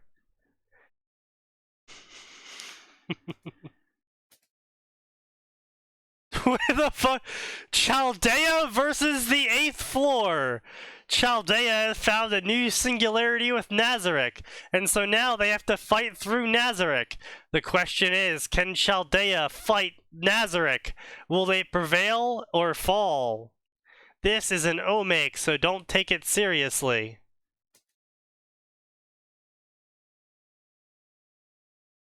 My brain. Pathfinder Overlord crossover. Wrath of the Overlord. At the same time, the one destined to become the commander of the Fifth Crusade dies, right in the middle of the Kenberes festival. The great underground tome of Nazarick finds itself transported to a new world besieged by demons. How will Momonga survive in such an invasion? Or more precisely, how will the world survive him? I mean, yes. Oh no. Oh no. Oh no. Hey, Atin. Hey, Atin. Not here. Are you ready for a Warcraft Overlord fic? Perish. Overlord of Warcraft. In the last moments of his favorite game, Momonga is pulled out of the game by a mysterious being S, with author's Momonga to deal reincarnate him into a new world. But how will his fate continue in this new reality without his legacy? Different approach to the Overlord story with a non-OP original character called Ainz, progressing from the Second War of Warcraft 2 forward. This is gonna be a long build-up.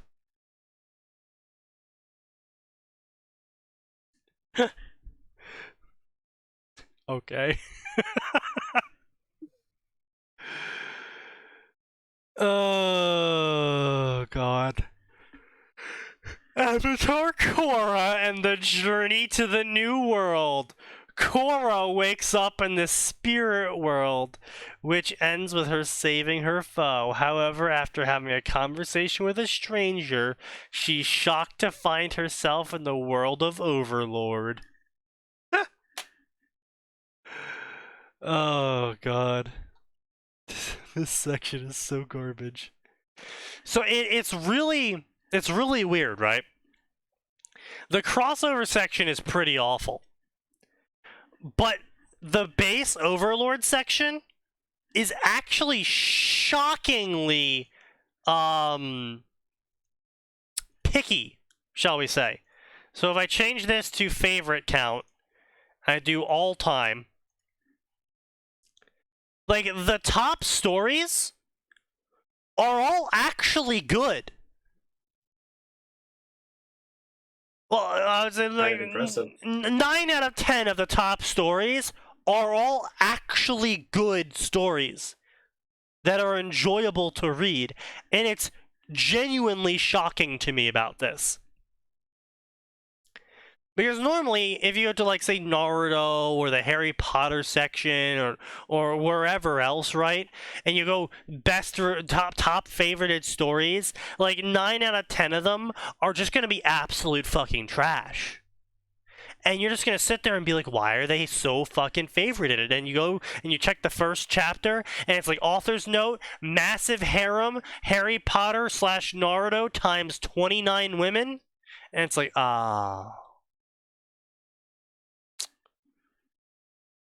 I figured it out. I figured out why this story is so favorited. Kinda weird, huh? Yes, Momonga goes from one game filled with greedy, out-of-touch developers into another game filled with greedy, out-of-touch developers. Fair. Fair. You just start playing a fucking War Thunder. Momonga and War Thunder. Momonga the War Criminal. Wait, hang on now. He might already be one of those. I mean, yeah. Yes. Momonga, the internet racist. Technically that? speaking, it wasn't a war crime because it was digital. True. But wait, does that mean it's not a hate crime if it's digital? Hmm. Time to explore this further. I said war crime, not hate crime. Yeah. Because the But war by logical crimes are not extension. ready for the digital era. True. But did you see there was actually some fucking woman who wanted to make that a thing that gamers should face punishment for digital crimes? Oh, I remember. how Yes, sick I it was. remember that. I remember Yeah. seeing that. Yeah.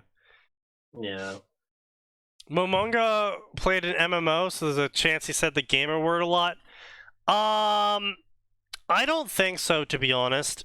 Despite him being Japanese, you have to keep in mind that he was playing as a skeleton. So there was a lot of racism going on Yeah. in Yggdrasil, but it wasn't. Look at that Rattler over there. Yeah, With his bones. it wasn't. It was actually literally racism and not skin colorism. Yeah. Literally separate races. Did they have a point? What did he mean by this? You know, despite making up only 2% of the population, skeleton players make up 90% of the hate crime. Interesting. But Sneaky, what about skeleton on skeleton crime? Skeleton on skeleton violence, indeed. Yeah. Now, unfortunately, like I said, the top 10 are fine. Unfortunately, after that, you get into some really cringe ones, like polythide. And then someone just decides to write porn. Overlord porn. I mean, yeah. What was supposed to be their first survey of Rantel turns Ainz into having sex with a bunch of women. And mature porn with plot. Could you say he boned them? He definitely bone zoned them. Hell yeah. Then we got some cringe ass shit. We got some cringe started to pop up. Tiamat, goddess of dragons. Tiamat is the 41st supreme being. The last of Ain's own. What will she do when she's stuck in Yggdrasil with Momonga? OCAU. Yes. I am a dragon. Also, I'm part of the main cast.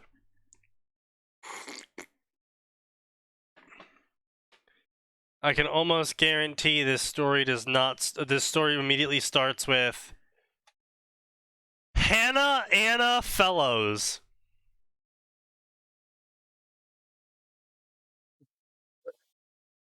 That's not a fucking name. No, it's not.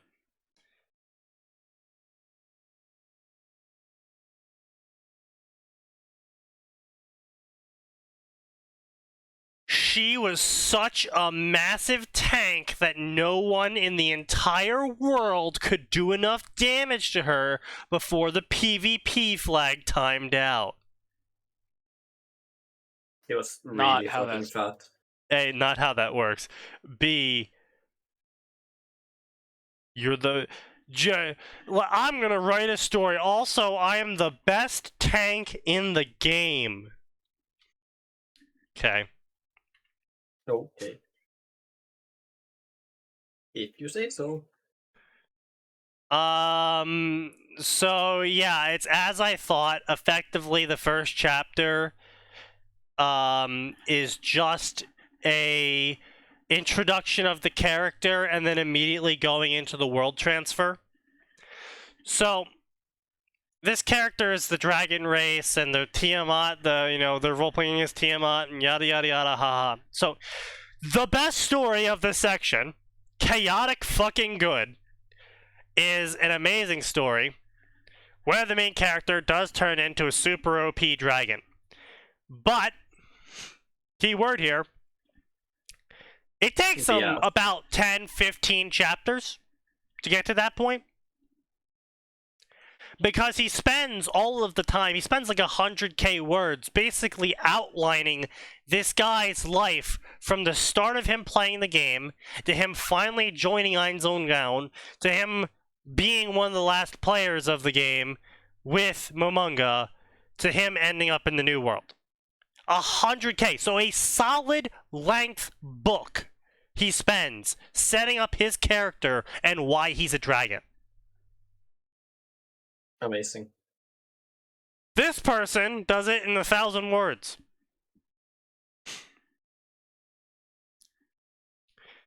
Despite them having 4 times the length of this, despite being 4 times the length of Chaotic Good, their story is a fraction, because they are just hot. That's always the old annoying part. I would be less annoyed with these OCs going into the New World fix if each person didn't make their OC like, oh yeah, well, I'm the top 5 DPS in the entire fucking game, and I have like 29 world items, and my guild was secretly built on a super mine that had every metal in existence in it that constantly refreshed. And like, if you were just like, oh yeah, you know, I was a pretty decent DPS roleplay build, and my guild was just like me and my 20 friends, and we had a house. We wouldn't have a big base because, you know, it's like that's hard, and we're not like the best raiders, but we were pretty good, but we weren't like, you know, the best, and you know, we had some decent PvPers in our group. Like, if you just went with that, I'd be like, okay, yeah, sure, fine. Yeah, like, you're not the best of the best. You're just a bunch of regular people. And it's like, maybe you can even be like, oh yeah, we were really hardcore for a period of time when we were raiding back in the day, and we had lots of time, and we really hammed up the raiding, and we got some really sick items from it. And it's like, oh, well, and now it's like, you know, we kind of got left behind because we all moved on with our lives. And so we got like 1 world item, and it was like we were known as like the 20-person guild that got a world item, and that's so cool. It's like, all right, yeah, fine. But it's like, no. But they're just like, whatever. We got a world item. We kind of got more important things going on. Yeah. Everyone's like, oh my god. It's a video. Well, yeah, it's a video game. We got an NFT. But you know, it's like, if you wanted your character to be like super special, don't make them OP. You know, like if it's like, oh, I secretly, in my exploration, I secretly found the special requirements fulfilled to get the secret alchemist upgrade class that no one ever figured out. Because, you know, you had to, like, be a max-level alchemist, also homunculus class human, also you had to, like, get this journal drop from the vampire in the castle, and then when you use the skill book that he drops, and then you get another level, you unlock the ability to be the hermetic class, which is, like, the tier up of the alchemist class. And it's like, all right, I mean, that's fair. That's a lot of, like, really specific things that ultimately probably only, like, 2 to 3 people may have ever stumbled across. Because in Yggdrasil, information was basically a everyone hides it and destroys it sort of situation. So it's completely believable that they never sold this information, and they secretly held on to how it unlocks, and so ultimately, by sheer numbers statistics, no one else was ever a max-level homunculus alchemist that ended up killing the boss when he dropped the book. It's like, yeah, so totally believable. It's like, okay, fine. And it's like, oh, the hermetic class is not super OP, it's just an upgraded alchemist. And sure, you can have them have, like, some sort of cool special abilities, like, oh, I can transmute metals on touch or some shit, right? But it's not like, oh, I can cast death lasers from the sky because I found the secret dragon god class. You know? If we were really hardcore, but when we hit end game, it was a hit a wall since we weren't whales and had to constantly beat down by people with cash shop items. Now, to be fair, that's actually a valid Yggdrasil problem. That is very much. We have more well done. We have a bunch of other better things. Yeah. Fight the event in 2 days. Secretly, Yeah. the true final boss of Overlord is going to be a player who bought everything in the store for like $2,000. He's a Saudi prince. Only That's 2,000? low. Game. No, the No, joke. listen, that's a Dota 2 joke. That's a Dota 2 joke. Only 2,000? I know exactly what do you it's want me to give context or no? No, there's no context that's needed. There's no real honestly. context is needed, no. That's pretty much Momonga, though. Yeah, it literally was. See, I actually like Momonga's character build-up in Overlord. And so he was the guild master of a group of 42 people, I believe? Yeah, 40 or 42 people. And over time, as people quit the guild, quit playing the game, but not quit the guild, they just gave all of their stuff to Momonga, or to the rest of their guildmates, who ultimately gave it to Momonga as they also quit the guild. And so Momonga ultimately ended up with 42 entire inventories of endgame shit that people had bought, built, found, etc. And it's like, yeah, he didn't personally find it all. 42 people found it all. And it's like, okay, that's fair, right? It's like, oh, that explains why he has all this shit. Especially if it's like, you're like, oh, well, near the closing of the game, they just put like 90% off on all the cash shop items, because it's like, oh, the game's gonna end in a fucking week. We're not really gonna be making money off of this anymore. Yeah, whatever players are left, sure, basically here, have the cash shop items. We don't care anymore. So he just like, You oh, want he just 40 bought name them all. changes? Go for it. And so he just bought them all because he could. It's like, oh, yeah, fair enough, you know? Fair enough. Todd Howard appeared to them in a dream and said, if you give stuff away for free, they'll buy it anyway. They'll buy the horse armor. Wait, yeah. They get free name change at the end. And he gets stuck having some, like, retarded name. He just named himself, like, Dickfart69 for fun. And he's reincarnated and, like, oh yes, our master Dickfart69. Oh no. Indeed. See, that's the part where you just change your name in universe and never tell anyone your true Our name. master Dickfart69 420 nice. Yeah. Oh no, that could be a plot point where they need to find out his true name, and they just look at his true name and is like, okay, this has to be him messing with Do I really have to say this out loud? Yes. If I have to suffer having this, you will. Yeah. So we got some more cringe coming up here. We got Nazarick Empire. This is an alternative universe where Momonga was actually a red-haired demon instead of an undead overlord. He also played an ancient game from the past known as Civilization 5, gaining him the desire to create an empire. This desire turns into an ambition when he is reincarnated into the new world. Large harem, lemons later in the story, Ainz times every female. Well, of course. Supreme being of life and death. What if Ainz was joined in the new world by the final member of the Ainz Gown? He is the ruler of death, but he did a different race and build. How can you be the ruler of death then? He literally only got the Overlord Deathmaster class because he was an elder lich who went up through the necromancy tree and did all this other shit. Like, this is all actually canon, is that he found this super secret class filled with a bunch of one-shot death spells that couldn't be avoided because he played this really hardcore roleplay build that ended up fulfilling all of the requirements to finding this final leveled class. Prestige class, effectively, to the ye old players. So him being like, oh, I'm a fallen angel, but still the god of death, doesn't make sense, because he wouldn't be able to get all the levels and classes that he got because he didn't go the skeleton build. Jesus, does playing Civ does not give anyone the ambition to conquer the world. It makes you happy. You don't actually have to deal with any of that shit. True fact.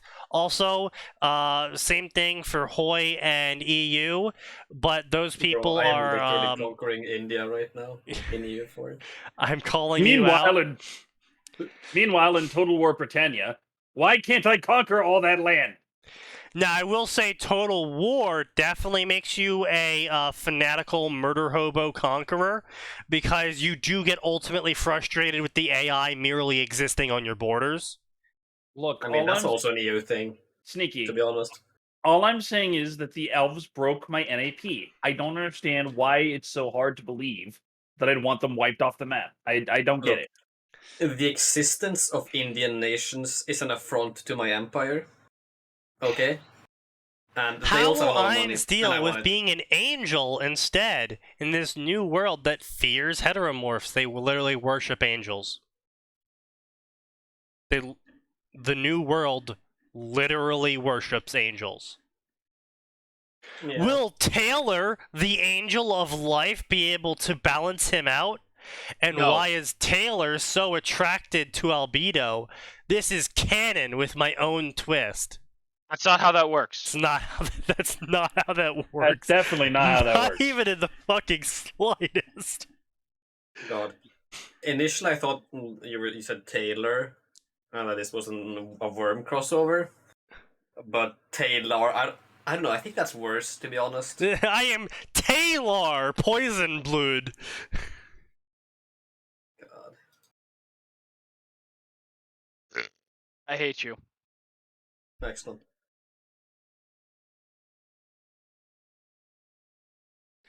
Man jailed in the United Kingdom for posting George Floyd memes on Facebook. Lol. British. Wow. Get Britished.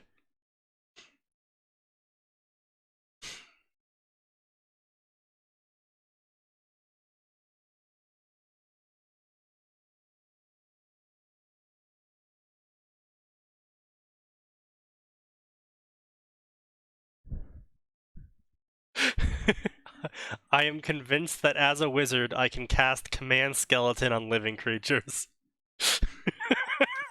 Well, if this was the Fate universe, you would be correct. But it is not. So unfortunately, no. Anyway, Overlord, Reaper of Souls. The smallest change can lead to the biggest impacts. Momongo was never saved by Touch Me, and was PK'd by other players. Instead, he was saved by Tabula, which led him taking a different path. Momongo will take the new world by storm, not as an Overlord, but as the Reaper of Souls, an occultist master of life and death, AU. I love how we were talking about stupid names, and then this guy just has a name of Touch Me. Just No, I mean, look, that is. I know Canon. it's Was a canon. challenge. I know it's canon. It's just fun. It's definitely I don't actually know how VR MMO and full dive MMO is going to impact the naming sense of people, because I mean obviously everyone's gonna go for It's shit. not gonna change a fucking thing. Well, no, everyone's gonna go for shit like Legolas and Drizzt and shit still, right? But I really don't think that someone's gonna go for like 420 suck-ass XX Lemon Party. I mean, sneaky. Yeah. People Sneaky, I do was that gonna now. I was gonna Exactly. say, Sneaky, you can't say that. Yes, they do that now, but you know what none of them do? None of them go onto the professional stage to do that. None of them are like serious players, you know? Touch Me was supposed to be a serious player. He was supposed to be one of the best PvPers in the game. Yeah, okay. It's entirely possible to be a fucking Mimi jackass and serious about the game. You watch Dota 2. Do I need to remind you that Sumail exists? I'm aware, but Sumail's name is Sumail, not Touch Me, I'm Scared, you know? Yes. But my point remains, like, and a he's lot of the meme-y players changed their name to be something more both easily said and remembered and less shitposty. I mean, shit. Who's And then there were the fucking- RP guys. There were a couple Sneaky, players. are you aware of what Big Daddy No Tail's name used to be, like multiple times? No, but he's saying that No Tail's name was changed, but there were a couple players. I gotta go look up their names because I'll be damned if I can remember them now because they played like 5-6 years ago. But they absolutely had meme-tastic names, Sneaky, and did not change them when they got to the professional Yeah, stage. if you can show me I'm wrong, then show me I'm wrong. I just don't think that someone is going to go forward and call themselves 420 Blunt Weed Smoker XX 1488 and go into a game where people actually talk to you and have to call you Yo Blunt Ass Weed Smoker 1488. Big Dick Lanham. See, that's it funny, got and to people that- would definitely do that. Okay, but Yeah. thank you for proving my point. But that's different. Big Dick Lineham is still a quote unquote normal name. It's not Blunt Ass Weed Smoker Okay, Hitler but it was has right 1488. It has big dick in there, like. Right, but that's still that is something you want people calling you though. Like, oh no, people have to call me Big Dick Lineham. Oh god, it's so embarrassing. Ferrari They're all 430. talking about how big my Ferrari dick 430. is. Okay, Ferrari 430 is fine. Fine. 830 God. Paint it gold. Those are all fine. And again, you are not listening to me. No one's gonna call themselves Blunt Ass Weed Smoker 1488 and expect to be called that seriously. Okay, no, but the point No, is, but I'm saying People are there are calling people who themselves make that don't care meme-tastic, about right? serious His things. name is not Blunt Weed Smoke whatever. It's Touch Me. I'm scared. It's a joke. It's a joke the same way Big Dick Lanham is. Yeah, but it's just weird to call someone. yes, it is extremely Yes. weird. I mean, Come no with one me. was Okay, questioning that. come with me. Pili Die. Fucking Wagamama. But yeah, but it's different. No. I don't know how to explain it. Q It's different. Q. That's cute. That doesn't really have any like not safe for work connotations, and that's just you're crying, wah wah. That's what that. Okay, yeah. Henry Dickinson. What's wrong with Henry Dickinson? Yeah, what's wrong with Are Henry- you are prejudiced you a against guys who are racist? named Henry Dickinson? No, I just hate anyone from the UK. Fair enough. Understandable. I mean, you should be racist against the UK. Everyone hates the UK, even other people from the UK. Fucking You are Um, morally obligated to hate the UK. But my point remains, there are absolutely Dota players who have selected meme-tastic names, and Touch Me's is not what you're saying, right? You're comparing it to XXX Blunt Weed Smoke 49, but that's not it. That's not his name. Touch Me. Again, that's not what I was saying at all. I was asking. Touch Me is on the borderline of a weird name to constantly talk to someone about because you can't really abbreviate. Oh yeah. Have you seen Touch recently? That's like yeah. Okay, but like you can do it. But still, point being though, is Touch Me is on the borderline of a weird name to call someone that is weird, not because it's like, oh, it's Big Dick Lanham. That would be weird for certain people because of their opinions on calling someone Big Dick. Yes. Touch Me is in the weird realm of it's not really a name. trying to find the name of the fucking dude who played Ricky in the All-Star match, and I literally cannot find this dude's name. The 10v10. He had like a fucking. And well, All Stars doesn't count really though.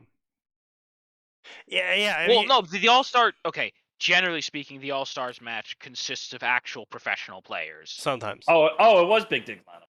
Okay. That was the guy I was thinking of. Right. So Okay. my point was if you like, if there's a difference between typing out "Yo Weed Smoker" on your keyboard and hitting enter when you're talking to them, and having to say out loud, "Yo Blunt Ass Weed Smoker 42069," what are you doing? I mean, they probably just abbreviate the name. Yeah, like people will get over just about everything. Yes, Yeah, they'll- like I don't call you true sneaky devil. I call you sneaky. And yes, sneaky is not a weird thing to say, but it's a mouthful that we abbreviate in the same way that people will just go, "Hey, Blunt, what are you doing?" Or "Weed, what are you doing?" What's yes. funny is sneaky 100% of the time is the opposite of what his nickname is. That's patently false. I can be quite sneaky when I want to be. Sneaky. Max, please bring up the archives of Sneaky trying to play Splinter Cell. I would like to point out all of the times I played Left 4 Dead and Max looked around and was like, "Where the hell is Sneaky?" and I've already beaten the level. It's not you Only being happened sneaky. once. It's just Exactly. You going weren't being fast. sneaky. I was You being grabbed the cheeky. shotgun and ran. That's not the same That's thing. not- That is that usually is the opposite. That is the completely- opposite of sneaky. Steve. No, it's absolute stealth. I mean, in some cases, he is correct. Because if no one's there to call the police, then no one will call the police. Ah, I see. You've become an Ordo Hereticus Inquisitor. Indeed. I mean, I was going to make a payday joke, but that works too. I was just gonna make the joke about that time that we were playing Far Cry 4 and I killed an entire outpost riding an elephant using an RPG and didn't. I mean, that's manage kinda to what not you have set to off take the care of. alarm. I have to go get food. I was Yeah. going to say, I'm pretty sure that's just Sneaky, like your what point you is do. wrong. You're wrong. Left 4 Dead, where's Gray? He's getting killed at the start of the level. Yeah, we all just left him Yeah. dead. That's just great. Gray, Has anyone seen Gray, Oh no. He's dead. Gray has issues with multiplayer games, just deciding you don't get to have fun. Where's Gray? Dead? Oh. I Shame. felt Not even real, my fault. felt real bad for Gray's. Gray had some of the best first rounds in Left 4 Dead and some of the worst first rounds in the same 3-hour span. That's literally just like the gray luck. It's either fucking amazing or fucking horrible. Oh There's no in look, between. Gray is on the team with Trios, Max, and Sneaky. Lol. And now he's on the other team. Oh dear. I just remember I remember from the verses. I just remember Sneaky leaving his teammates behind every single fucking game, Yes. Yeah, I mean, Oh, he that's does not that any chance he just gets. Sneaky does. and then yelling at his teammates when they don't catch up, and he dies for it. Yes, of course. Yeah, He doesn't really do that as much in Left 4 Dead. Not nearly as That- much that- as I've heard him that yell in sentence- Dota. That sentence tells 1,000 words. No, but so I actually genuinely got my screen name from back when I played Warcraft 3, and I played Night Elves, and I constantly played stealth builds for Night Elves using Sneaky, Shadow that's Meld. Night Elves. You're not allowed to say you're being sneaky with Night Elves. You can literally just go No, fucking invisible. I got the screen name because of shit I did as the Night Elves, and people were calling me a sneaky devil. And so I was like, that's a pretty good screen name. So I made a new account and I called myself Sneaky Devil. No, I understand why you made your name. I'm just saying you were not very sneaky. Well, they Because- thought differently, sir. Well, to be fair, everyone who was probably playing Warcraft 3 around that time was either like under the age of 15 or retarded. Or both. Yes. Also, holy Presumably. shit, Ultra Instinct Spider, what the fuck? yeah. Yes. That's a Ego. number of months old. I haven't seen that in a while. Always a pleasure, though. I'm gonna shoot this gun at this spider. I'm gonna dodge bullets. Nani? Yeah, well, the next upgrade from there is Flamethrower. Alright, well, anyway, we're gonna cut it off here. It's 9:10. Ladies and gentlemen, it has been fun, but you should come Shit. back on Friday because we will be here from 7 p.m. to 9 p.m. because there is always more